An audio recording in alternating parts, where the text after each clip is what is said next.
You struggle because you think like the 99%, emotional, reactive, predictable. The top 1% operate by a different psychological code, cold logic, strategic restraint, and weaponized perception. And in the next few minutes, you will learn the 6 Machiavellian thinking patterns that separate power from powerlessness, and how to install them in your own mind immediately. Most people copy the behavior of the masses, but if you study Niccolò Machiavelli, you learn something the average person never discovers. Power follows those who think differently, not those who try harder. This video breaks down 6 elite mental frameworks used by the 1%, explained through pure Machiavellian logic, stripped of morality, comfort, or illusion. By the end, you will understand exactly how powerful people think, why the masses fail, and what mental shifts you must adopt to join the minority who control outcomes instead of being controlled by them. Most people walk through life believing that the world responds to their intentions, their honesty, or their inner goodness. But Machiavelli understood something far more brutal. People respond only to what they perceive, not what is true. This is the first and most dangerous gap between the 1% and the 99%. The masses reveal everything: what they want, what they fear, what they hope for. The elites reveal nothing except what strengthens their position. And this is where your transformation begins, because until you learn to control perception, you will always be controlled by it. The perception lever is the mindset that the powerful use to shape the way the world interprets them. They do not show their uncertainty, even when they feel it. They do not display their intentions, even when they are clear about what they want. They do not expose the emotional currents beneath their actions. Instead, they curate a version of themselves that becomes strategically useful. Machiavelli said that it is not necessary to be virtuous, only to appear virtuous when it benefits you. And whether you agree with it or not, this is how power operates in reality. When someone meets you, they form a story about you within seconds. The 1% understand this and manipulate that story before it forms. They know that people are not studying them with logic. They are scanning for signals: confidence, capability, status, direction, and dominance. If you control those signals, you control how people treat you. If you fail to control them, the world assigns you a place automatically, and that place is almost always beneath where you could have been. This is why the 1% protect their image with precision. They don't overshare. They don't vent their frustrations publicly. They don't explain themselves unnecessarily. Explanation is a luxury the powerless indulge in. The powerful allow their actions and their presence to translate meaning for them. They maintain a clean public surface that makes them look stable, capable, and ahead. Even when their personal life is collapsing behind the scenes, they will never allow you to see the cracks. This is not ego. This is strategy. What the average person calls fake, the 1% call calculated. Because think about it. Do you want people to judge you by your worst moment, your lowest emotions, your private doubts? Of course not. Yet the masses hand this information out for free. The 1% do not. They treat their identity like a business asset, protected, structured, managed, and shaped intentionally. This is why leaders, entrepreneurs, politicians, and rulers cultivate what Machiavelli described as the necessary illusion. They appear strong when they are weak, confident when they are uncertain, calm when they are under pressure. Not because they want to deceive everyone, but because they know that strength must be displayed before it is granted. If you want respect, you must look like someone who demands it. If you want opportunities, you must appear already capable of handling them. If you want people to trust your decisions, you must project certainty before you feel it. Perception becomes leverage because people respond to surface signals much faster than they respond to substance.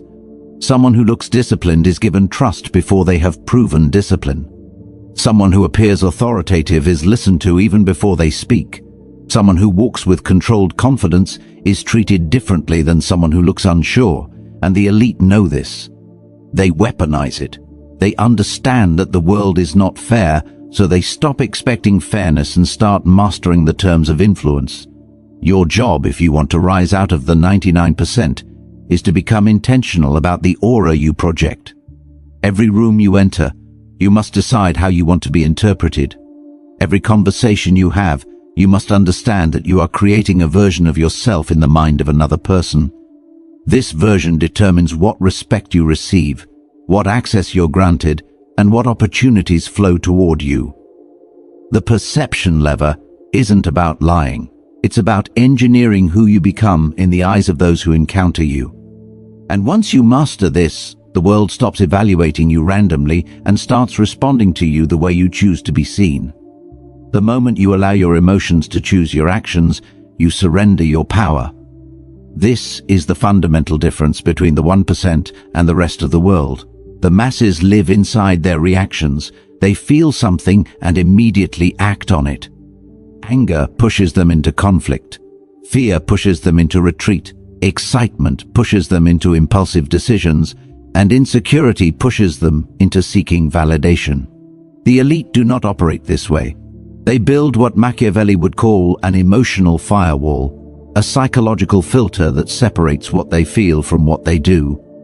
And this single mechanism becomes the foundation of almost every advantage they hold. Imagine walking through life unable to be provoked, unable to be manipulated, and unable to be emotionally hijacked by anyone around you. That is the state the 1% pursue, not because they are cold by nature, but because they understand the cost of letting emotion lead. Machiavelli warned rulers that anger and compassion alike could destroy them if expressed at the wrong moment. Emotion is predictable, and anything predictable can be used against you. The powerful know that the calmer mind always wins, not because it is morally superior, but because it can see the board clearly while everyone else is blinded by the intensity of what they feel. The emotional firewall does not mean suppressing emotion. The elites do not deny their feelings, they simply refuse to let those feelings govern their strategy. They give themselves space between stimulus and response. Where most people react instantly, they pause. They step mentally outside the moment. They observe what they feel as if it were happening to someone else. And in that space, they reclaim control of the situation. This ability to regulate their internal world gives them an almost unfair advantage in their external world. Think of how often people make destructive decisions because they feel insulted, jealous, afraid, or impatient. Lives are derailed by emotional impulses that lasted only seconds. The powerful see these traps from a distance. They understand that the world is full of emotional bait, PR, provocations, temptations, insecurities, social pressure.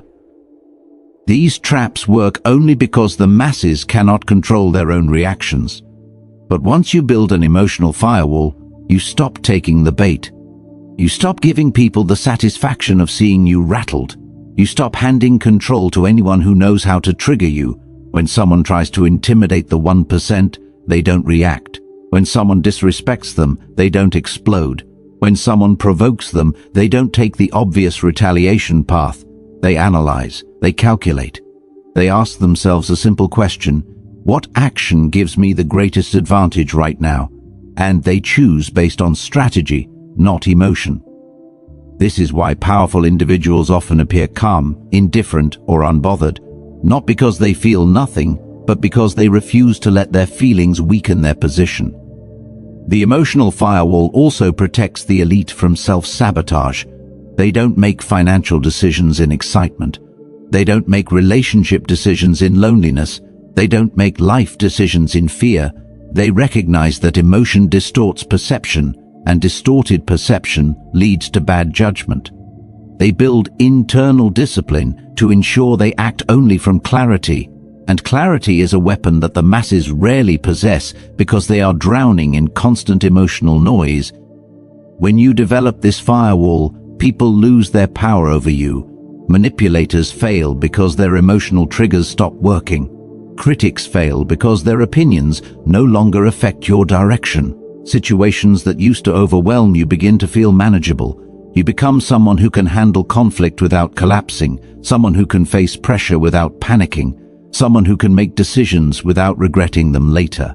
And this transformation is not about becoming emotionless, it is about becoming unbreakable, to think Lee. The 1%, you must train yourself to pause before every reaction. You must observe your internal storms without letting them dictate your next move. You must replace impulsive choices with deliberate action. Because the moment you master your emotions, you stop living as a pawn in other people's games and start becoming the player who controls the board. If you look closely at the world of the 1%, you will notice something that instantly separates them from everyone else. They refuse to rely on their own effort alone.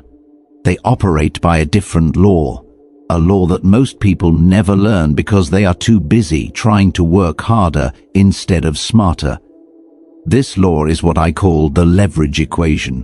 While the masses believe success is a direct exchange, hours for money, effort for results, energy for progress, the elites understand that power multiplies only when effort decreases, and this is not luck, privilege, or circumstance. It is a strategic design they build intentionally. The 99% grow up with the belief that hard work is the path to success. But Machiavelli would have called that belief naive. Hard work matters, but only in the beginning. Only enough to build the systems that will later do the work for you. The powerful do not get ahead by burning themselves out. They get ahead by constructing mechanisms that operate without their constant involvement.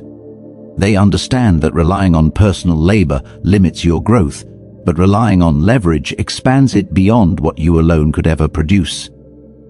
The leverage equation starts with a mindset shift. Instead of asking, "How much can I do?"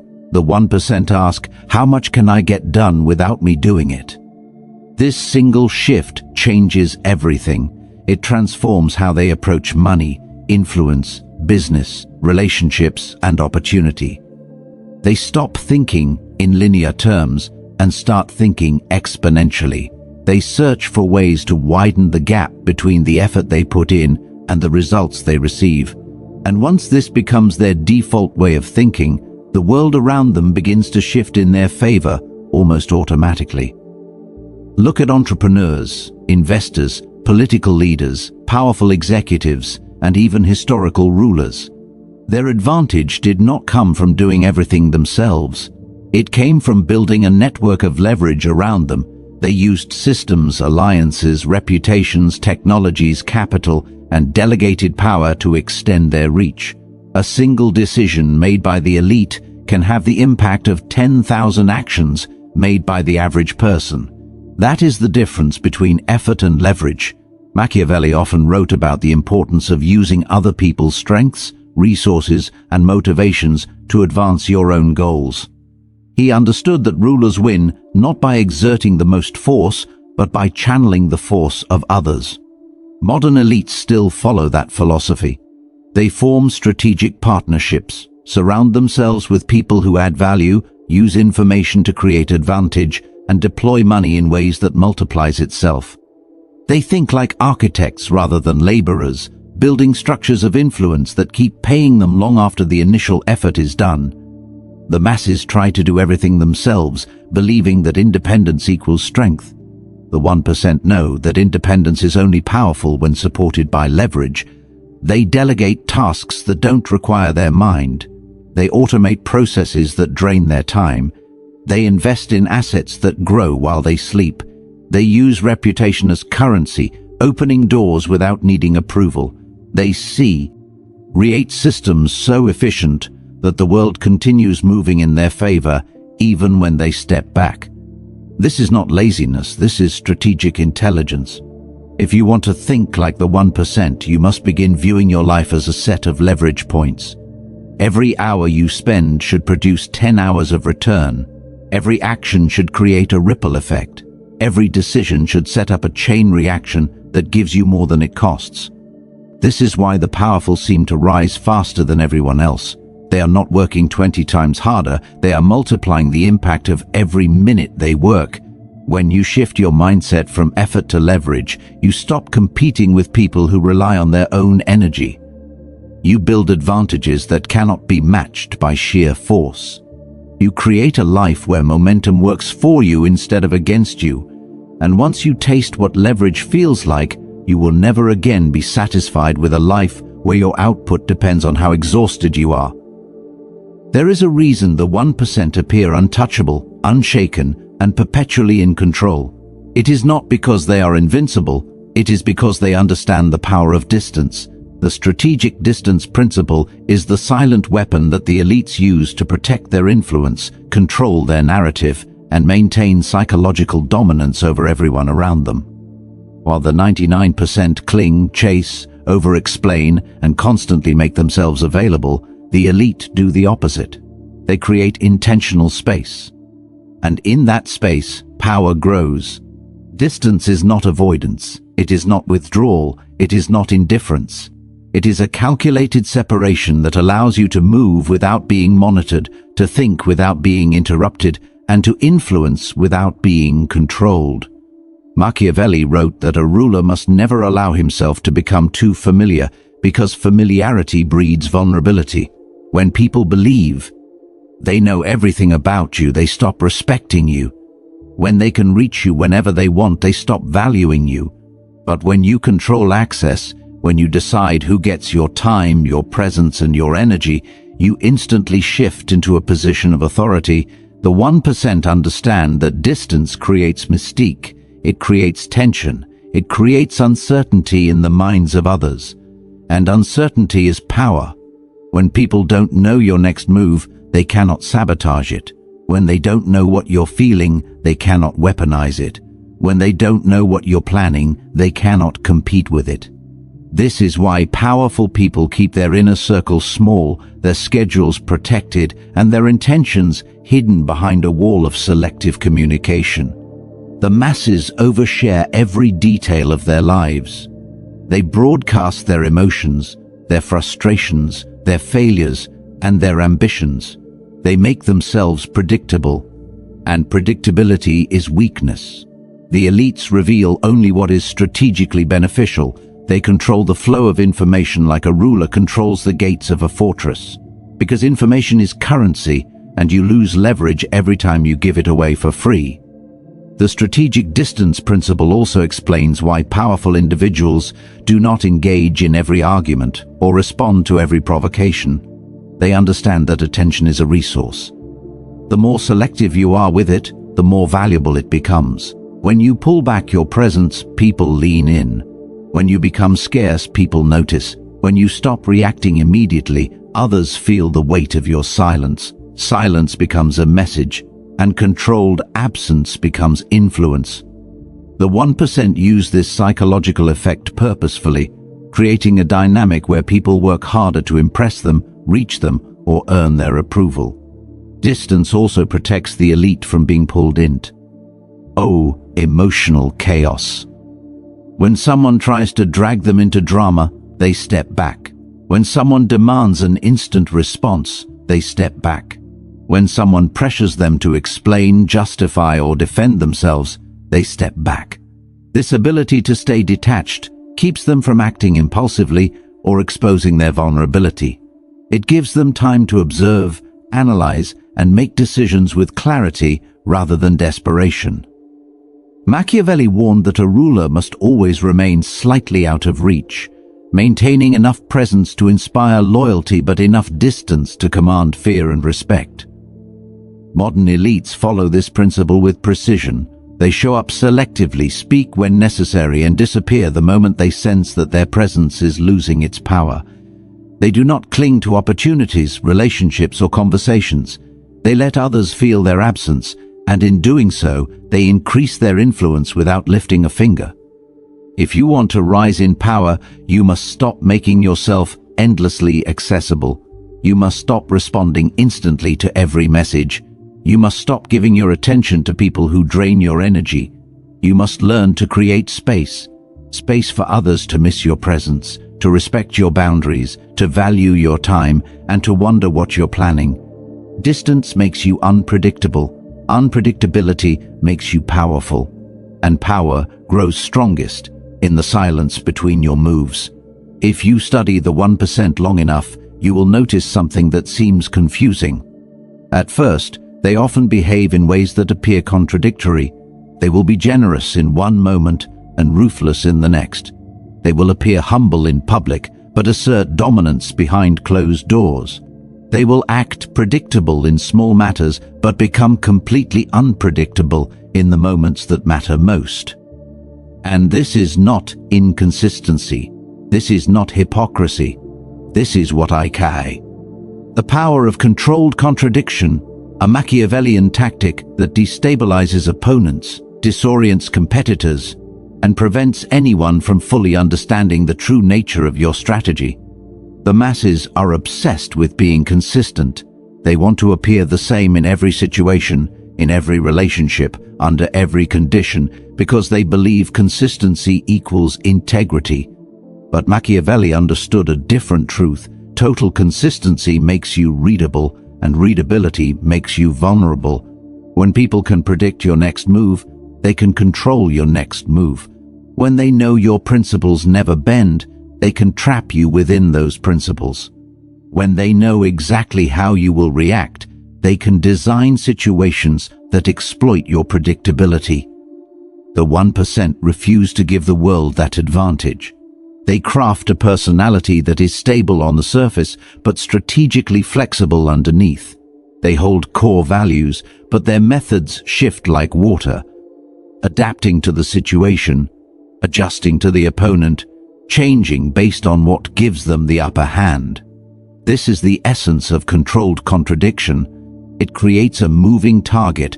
No one ever fully knows what you are capable of, how far you will go, or which version of you they will encounter, and that uncertainty becomes a shield. Controlled contradiction begins with understanding that people judge you by patterns. If your patterns are obvious, you are predictable.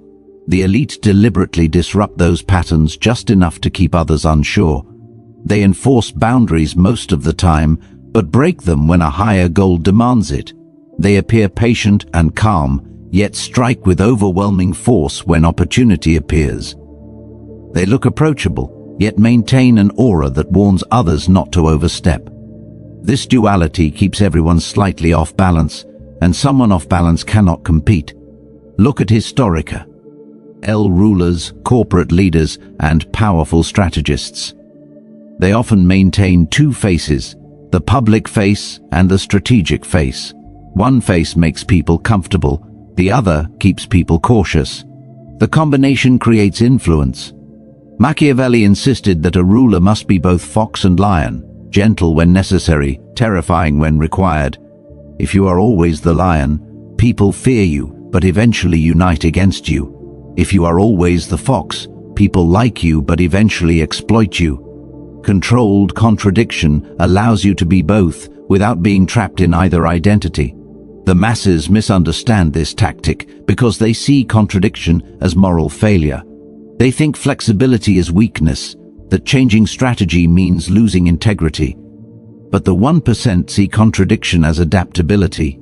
They know that rigid people break, flexible people rise. The world does not reward those who cling to one fixed identity. It rewards those who adjust their identity based on what achieves the highest outcome. Controlled contradiction is not about lying. It is about refusing to be boxed in by other people's expectations. When someone expects you to be emotional, you remain cold. When they expect you to be passive, you become direct. When they expect you to tolerate disrespect, you enforce consequences without warning. You don't let others script your behavior, you disrupt their assumptions. This is why powerful people are hard to manipulate. Anyone trying to control them never knows which version they will encounter, and unpredictability is lethal to manipulation. Controlled contradiction also strengthens your psychological presence. When people cannot fully understand you, they pay closer attention. They speak more carefully around you. They approach you with respect because the boundaries are never fully visible.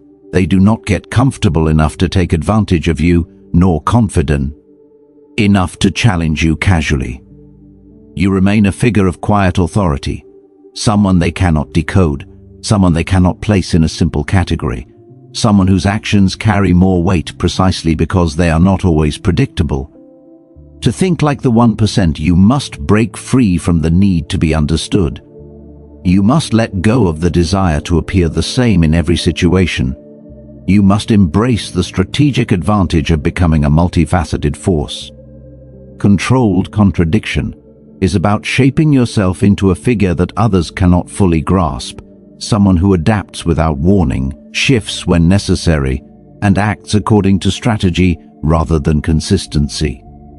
This is how you maintain power in a world that is constantly trying to define you, contain you, or predict you. Most people spend their lives projecting the brightest version of themselves. They try to look good, sound good, behave correctly, and fit into the expectations society has placed on them. But the 1% do something radically different. They embrace their shadow. They recognize that the parts of themselves they are told to hide, ambition, aggression, competitiveness, hunger for dominance, self-interest, are the very parts that create power.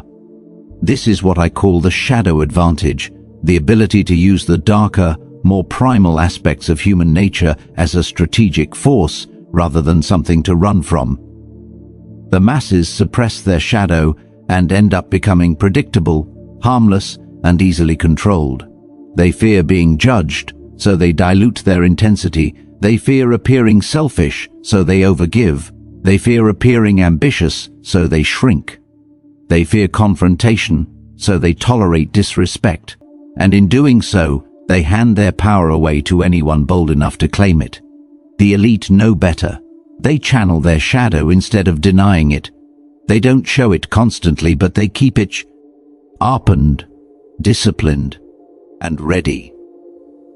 They understand that if they don't control their darker instincts, someone else will control them through those instincts. Machiavelli wrote that a ruler must learn to use both virtue and vice when the situation demands it. This is the essence of the shadow advantage, the willingness to step into behaviors that the average person finds uncomfortable but that are necessary for power. The 1% do not fear being disliked when the situation requires firmness. They do not fear being underestimated when the situation requires stealth. They do not fear appearing selfish when protecting their interests. They use their shadow like a blade, concealed most of the time, devastating when revealed. Your shadow contains traits you were taught to reject, but the elite transform those traits into weapons. Take controlled aggression. Most people suppress it because they associate aggression with violence, when in reality, controlled aggression is simply the ability to enforce boundaries and take decisive action. Or consider ambition. The masses hide their ambition because they fear criticism. The elite amplify it because they know ambition creates momentum. Or look at self-interest. The average person sees it as immoral, while the powerful understand that without self-interest, you become a tool for someone else's goals. The shadow advantage also becomes a shield. People who embrace their shadow are harder to manipulate because they are not pretending to be angelic. They know they have a dark side, so when someone tries to exploit it, the trap fails. Most manipulation works by targeting hidden weaknesses: guilt, fear of conflict, desire to be liked, moral insecurity. When your shadow is integrated, these pressure points disappear. You see the game clearly. You recognize when someone is baiting you into emotional compliance, and you respond with strat, e.g., rather than self-doubt. The 1% also understand that the shadow is not always expressed outwardly. Sometimes its greatest power lies in the psychological signal it sends. People can sense when you are someone who can go dark if necessary. They can feel when you have a line they should not cross. They feel the quiet, unspoken awareness that you are not harmless. And paradoxically, this makes you more peaceful, not less. People respect unspoken danger. They hesitate before disrespecting you. They choose cooperation rather than conflict. You rarely need to show force because the possibility of force is already present. Your shadow is also where your authenticity lives. When you repress your shadow, you become hollow, fragmented and inconsistent. You create a false persona that costs energy to maintain. But when you integrate your shadow, you become grounded. You become solid. You become someone who is not thrown off by discomfort or moral pressure. You become capable of making tough decisions without collapsing. The elite move through the world with this internal unity. They are not torn between who they are and who they pretend to be. The masses fear their shadow because they think it makes them dangerous. The truth is the opposite. Ignoring your shadow makes you dangerous to yourself. Accepting your shadow makes you powerful. When you know the darkest parts of your nature, no one can use them against you. When you accept your own capacity for aggression, ambition, secrecy, dominance, and ruthlessness, you stop projecting those qualities onto others and start controlling them within yourself. And this control becomes a calm, quiet, unshakable form of strength. To think like the 1%, you must stop pretending to be pure. You must stop hiding the instincts that evolution built into you for survival and power. You must bring your shadow into the light, examine it, understand it, and transform it into a strategic asset. The shadow advantage is about becoming whole, not morally perfect but internally aligned, not harmless but self-controlled, not predictable but profoundly capable of strength that others never see coming. You now understand the 6 Machiavellian thought patterns of the 1%, the perception lever, the emotional firewall, the leverage equation, the controlled distance rule, the ruthless prioritization law, the predictive mindset. Adopt them, and you stop living like the 99% who react, obey, and hope. Power is a mindset first, a lifestyle second. Claim your sovereignty, and if you want the next step, how Machiavelli says to deal with disrespect and reverse psychological dominance, that video is coming next. Click the next upload when it drops, because once you learn that, the world stops walking over you and starts watching you.